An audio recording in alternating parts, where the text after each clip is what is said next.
اس کا عمومی جواب تو یہ ہے کہ بعض دفعہ عربی میں 70 کا لفظ، 72 کا لفظ، 80 کا لفظ، اس قسم کے اور الفاظ کثرت کی طرف اشارہ کرنے کے لیے بولے جاتے تھے، اور اس سے یہ مراد نہیں تھی کہ میں نے ہی گن کر 80 سال یا 72 سال یا 70 سال کیے ہوں گے۔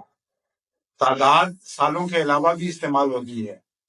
اللہ تعالیٰ رسول صلی اللہ علیہ وسلم فرماتے ہیں کہ اللہ تعالیٰ 70 مرتبہ فلاں شخص پر رحمت نازل کرے گا، 70 مرتبہ بخشے گا، 70 مرتبہ یہ کرے گا۔ تو اس کا یہ مطلب تو نہیں کہ اللہ گن کے پوری دفعہ 70 دفعہ بخشنے کرتا ہے، یہ محاورے ہیں صرف، اور حقیقت میں کثرت کی طرف اشارہ ہے۔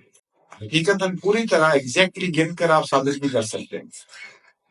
اور ایک اور پہلو یہ ہے، جیسے کہ میں نے اشارہ کیا تھا، اگر فرقے بڑھتے ہیں تو کچھ مٹتے بھی ہیں، کانسٹنٹ پروسیس ہے۔ اس لیے ایک ممکن ہے کہ ایک وقت میں 72 موجود رہیں، واقعتاً بھی 72 موجود رہیں، لیکن ہمیں اس کی طاقت نہیں ہے کہ گن کے دکھا سکیں، کیونکہ کچھ آ رہے ہیں، کچھ مٹ رہے ہیں۔ اس لیے یہ بحث بیکار ہے، اس پہ پڑھنا ہی نہیں چاہیے۔ دیکھنے والی بات یہ ہے کہ فرقوں کی کثرت ہوئی ہے کہ نہیں، اور اسی طرح ہوئی ہے کہ نہیں جس طرح یہود کے فرقوں کی کثرت ہو گئی۔